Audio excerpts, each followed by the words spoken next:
안녕하십니까. 신의균의 군사TV 디펜스 브리핑입니다. 오늘도 역시 아주 중요한 군사안보 국방 무기 관련 소식 간추려서 브리핑 해드릴 텐데요. 지금 기분 좋습니다. 왜냐? 기분 좋은 소식들만 있기 때문입니다. 우리 한국의 자랑스러운 K9 자주포죠. K9 자주포가 노르웨이, 핀란드 이런 북유럽 국가에 수출됐죠. 그런데 핀란드에서 사용해보니까 이게 너무 좋아.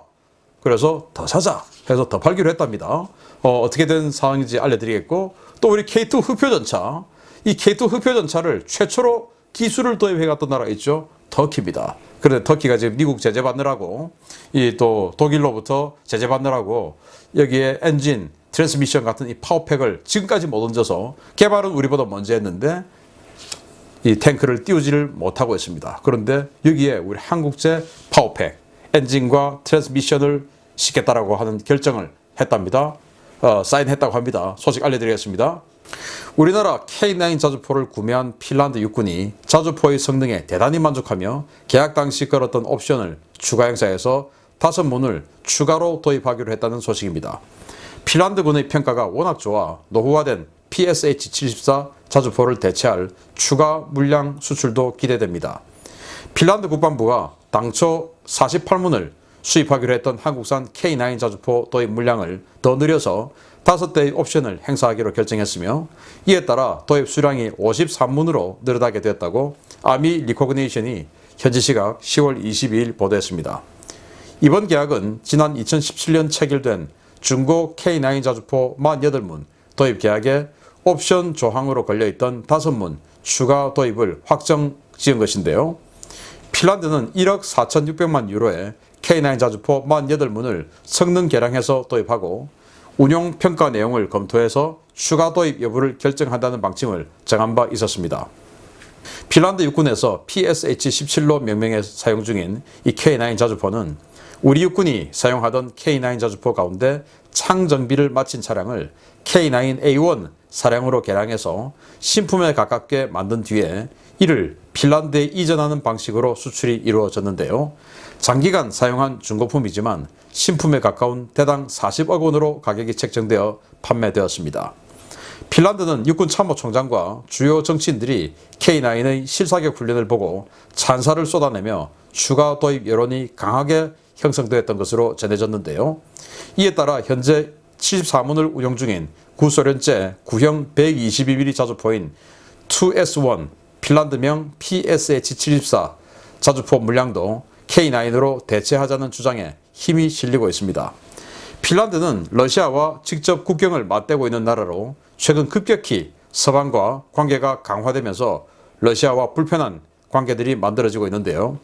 이 때문에 군사력 강화에 나선 핀란드가 노후 포병 전력을 한국산으로 모두 대체할지 여부에 관심이 쏠리고 있습니다.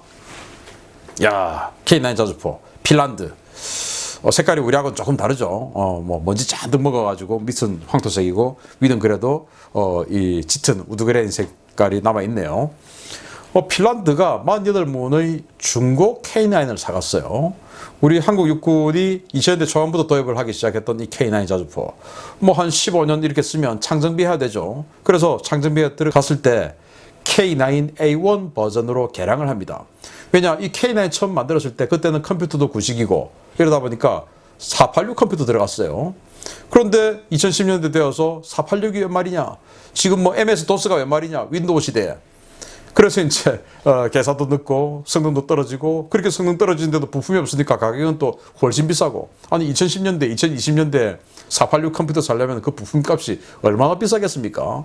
그렇게 말도 안 된다, 바꾸자 해서 컴퓨터 업그레이드하고 사통장치 개선하고, 그러다 보니까 전기가 많이 들어가니까 따로 추가의 이 여분 발전기도 들어가고 이런 식으로 해서 업그레이드를 했어요. 창정비를 할 때.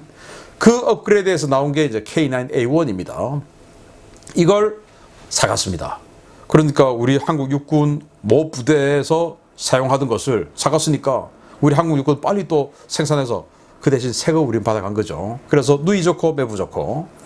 K9이 2000년대 초반에 처음 생산할 때 그때 우리 국방부에 납품했던 단가가 37억 원이었습니다.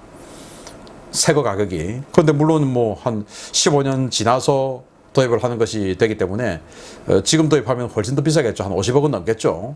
그런데 핀란드는 40억 원에 사갔습니다. 그래서 올해 쓴 중고지만 창전비했으니까 새 것과 똑같다 라고 생각하고, 아무튼 그렇지만 완전히 싼 값에는 사가지 않고 40억 원 사가면서 써보고 좋으면 더 살게 하고 옵션을 걸은 게 있는데, 그 옵션의 일부를 이번에 작동을 해서 5문을 더 사기로 했다는 거예요. 이건 아마도 신품일 가능성이 높다고 보는데, 그러면 이 옵션은 또 뭐냐? 예를 들어서 48문 사갔습니다. 사업 끝났죠.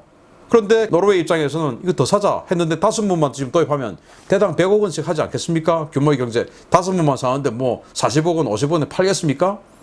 그런데 핀란드 입장에서는 그러면 너무 데미지가 크겠죠. 그래서 이 48대 샀던 이때의 어떤 그 조건에 추가로 뭔가 비슷한 조건에 조금이라도 더 살 수 있는 이런 옵션을 걸어 놓았던 것 같습니다. 그래서 제가 옵션 행사, 이거 무슨 프로야구 장기 계약 맺을 때 옵션 행사 이런 이야기는 들어봤는데, 여기도 이런 게 있네요. 그래서 5대 추가 도입을 하는데, 지금 이 핀란드는 러시아제, 과거 소련제 2S1이라고 하는 아주 오래된 122mm 구형 자주포를 쓰고 있어요. 거의 74대가 있는데, 야, 이것도 그냥 다 하자. 왜 정치인들 가면 화력 시범 보고 하지 않습니까? 보니까 너무 차이가 나니까 한국제 이거 좋아, 이거 하자. 그냥 다 대체하자. 앞으로 그렇게 되면 이 핀란드에서 우리 K9 이런 대 정도 더 팔릴 가능성도 없지 않아 있는데, 참 잘 됐다. 왜냐? 지금 유럽에서 우리 K9을 사는 나라들은 전부 러시아와 국경을 마주하고 있는 나라들이에요. 자, 핀란드, 러시아와 국경을 어마어마하게 많이 마주하고 있죠. 그리고 노르웨이도 러시아하고 이 러시아의 전략지대 무르만스크 이제가 국경을 딱 마주하고 있지 않습니까? 그리고 에스토니아 지금 그 발틱 3국 중에 에스토니아가 샀죠. 당연히 국경 마주하고 있죠. 그리고 폴란드가 우리 K9 차체를 대량 도입했는데, 폴란드는 러시아하고 직접 국경은 아니지만 러시아의 거의 위성국이기도 한 이 벨라루스하고 어마어마하게 국경을 하고 있죠. 그래서 이 유럽에서 K9을 사는 나라들은 러시아와 국경을 하고 있다. 그리고 터키 같은 경우도 우리 K9 기술 이러는데, 이 터키 같은 경우도 러시아하고 가깝죠. 그러니까 이렇게 진짜 전쟁을 할 수도 있는 나라는 우리 K9을 산다라는 이 여론이 형성되고, 그러면 지금 영국 차기 자주포 사업, 여기에 K9A2가 지금 경쟁을 하고 있는데 훨씬 더 밝은 그런 소식이 오지 않을까라고 생각되고, 핀란드 앞으로 남은 70대 더 하기를 바랍니다. 자, 또 좋은 소식이 있습니다. 이번에는 K2 흑표인데요. 우리나라의 K2 흑표 전차 기술을 가져가서 먼저 양산한다고 호들갑을 떨었던 터키의 알타이 전차가 결국 우리나라에 손을 벌렸다는 소식입니다. 우크라이나 파워팩 도입이 잘 안 된 모양입니다. 터키가 지난 2005년 우리나라에서 기술을 도입해 K2 전차 기술을 기반으로 개발한 독자 모델 전차인 알타이가 한국산 파워팩을 달고 최초 양산이 시작될 예정이라고 터키 언론이 현지 시각 10월 24일 일제히 보도했습니다. 터키 언론은 23일 한국의 강은호 방위사업청장이 터키 알타이 전차용 한국산 파워팩 수출을 위한 계약서에 서명했다고 밝히며, 이 파워팩의 엔진은 두산 인프라코어, 변속기는 S&T 다이나믹스가 납품하게 될 것이라고 보도했습니다. 당초 터키는 K2 전차보다 10톤 이상 무거운 알타이 전차를 위해 독일제 MTU와 협력해서 신형 파워팩을 조달할 예정이었지만, 쿠르드족 문제로 독일이 파워팩 수출을 거부하면서 10년 가까이 양산이 표류하기 시작했는데요. 파워팩 문제와 더불어서 동력 개통과 포탑 등에서 여러 결함이 발견되면서 터키판 아준 전차라는 모욕을 받으며 개발 완료 10여 년이 된 지금까지도 양산에 착수하지 못하고 있습니다. 터키는 자체 기술로 파워팩을 개발하는 사업을 추진하는 한편 우크라이나와 손을 잡고 우크라이나제 디젤 파워팩을 도입하는 방안도 추진했는데요. 파워팩 도입을 위한 MOU까지 체결했지만 결국 이 안건은 조용히 사라지고 한국산 파워팩을 도입하는 쪽으로 결론이 났습니다. 터키는 1000대 이상의 알타이 전차를 양산하기 위해 초도 양산부는 한국산 파워팩을 달고 추후 자국산 모델을 개발해서 탑재한다는 방침인데요. K2 전차의 기술을 참고하기는 했지만 완전히 다른 전차라며 K2와 비교를 거부했던 터키. 과연 K2 전차용 파워팩을 달고 제대로 움직일 수 있을지 한번 지켜봐야 되겠습니다. 자, 알타이 전차 K2하고 좀 비슷한 게 생겼지만 약간 다릅니다. 조금 유선형으로 생겼어요. 우리 K2 전차 기술을 아주 비싼 가격에 사가지고 자기네들이 만들었습니다. 우리보다 먼저 만들었어요. 그래서 우리는 뭐 K2를 추가 생산한다, 파워팩 독일제를 한다, 국산을 한다, 이거 하면서 양산이 늦어지면서, 아니 우리가 기술 개발 먼저 했는데 터키가 먼저 생산하고 이게 말이 되느냐 라고 했었는데, 터키는 독일에게 발목이 잡혀버렸습니다. 독일이 이제 그만둔 앙겔라 메르켈 총리가 PC주의, 정치적 올바름, 뭐 거기에 사로잡혀 있는 분 아니겠습니까? 그래서 야, 니들 쿠르드족 학대하고 하는데 니들처럼 소수민족 학대하는 나라에게는 우리 무기 안 팔아, 이제 이렇게 된 겁니다. 그래서 여기에 이 독일제 파워팩 들어가기로 했는데 안 파니까 그거 어떡하냐, 그래가지고 그게 10여 년째 지금 필요하고 있었던 거예요.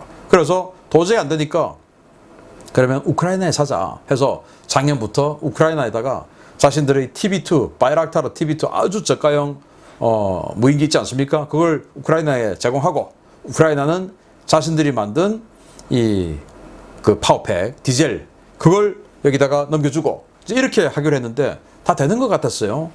그런데 뭐 우크라이나가 미국의 압력을 받았는지 아니면 미국의 눈치를 봤는지 이게 그냥 왜 안 됐다 소리도 없이 조용히 안 되는 걸로 끝나버린 겁니다. 그리고는 이제 우리나라하고 이 파워팩을 도입한다 라는 기사가 나왔었는데, 제가 전에 한번 말씀드렸던 적이 있어요. 그런데 문제는 이제 이 미국이 과연 용납해 줄 것이냐 라는 게 남은 과제다 라고 그때 말씀을 드렸었는데, 이렇게 우리 방사청장이 가서 사인까지 한 거 보면 미국이 용납을 한 것 같습니다. 그리고 또 우리나라도 사실은 뭐 이 독일제 파워팩을 기반으로 만들었기 때문에 여러 가지 독일제와 관계되는 이런 어떤 라이센스 관련한 문제들 다 살펴봤겠죠. 그래서 문제가 없다라는 결론이 내려졌으니까 여기다가 이제 사인을 했겠죠. 자, 그런데 문제는 터키 이 알타이 전차가 우리 파워팩을 달고 제대로 움직일 수 있을 것이냐, 이게 문제예요.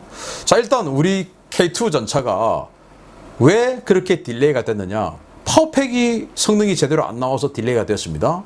우리 K2 전차를 처음 만들 때 육군이 제시한 ROC, 즉 성능 요구 사항은 0에서 시속 32km까지 가속하는데 8초 이내에 가속해야 된다. 왜? 북한의 대전차 미사일이 날아오는 첫 탐지하고 연막탄 터뜨리고 내 전차를 피하려고 하면은 0에서 32km 움직일 때 최소 8초 이내는 피해주는 그런 스피드가 나와야 적의 대전차 미사일을 내가 회피할 수 있다. 이게 이제 육군의 계산이었어요. 그런데 우리 파워팩이 안 나오는 겁니다. 그게 9초가 넘는 거예요. 그래서 안 됐다. 그러면 바꿔주자. 9초로 바꿔줬는데 그것도 또 제대로 못 맞추는 겁니다. 근데 9초로 바꿔주는 것도 문제죠. 아니, 북한 대전차 미사일이 그럼 뭐 갑자기 우리가 야 좀 9초로 바꾸자 한다고 북한 대전차 미사일이 천천히 날아옵니까? 그것도 정말 잘못된 건데 어쨌든 그것도 못 맞추어서 결국은 독일제로 하기로 했어요. 문제는 그러면은 우리 K2 흡표 전차는 55톤짜리거든요. 근데 이 알타이 전차는 65톤이에요. 아니, 우리 K2 전차도 9초 정도에 움직이는 이 트랜스미션이 10톤 더 무거운 이 알타이 전차를 도대체 몇 초 만에 움직이겠습니까? 참고로 독일 레오파드2 A4 전차는 6초 만에 시속 32km까지 가속, 프랑스의 르클레르 전차 5초 만에 가속, 그리고 60톤 넘는 미국의 M1A1 에이브람스 전차 6.8초 만에 가속. 우리 8초도 사실은 굉장히 넉넉하게 잡아준 거였어요. 그것도 우리 SNT의 트랜스미션이 못 맞췄는데 여기는 우리보다 10톤 더 무거운데 이거 할 수 있을까? 정말 울며계자먹기로 하는 것 같은데, 뭐 어쨌든 우리는 뭐 팔아서 좋고 자기네들은 지금 1800마력짜리 파워팩 국산 개발한다고 하는데 과연 될지 모르겠습니다. 아무튼 미국하고 사이 안 좋아서 지금 이렇게 문제가 생기고 있는데 괜히 러시아하고 브로맨스 하고 S-400 미사일 도입하고 이렇게 고생을 하네요.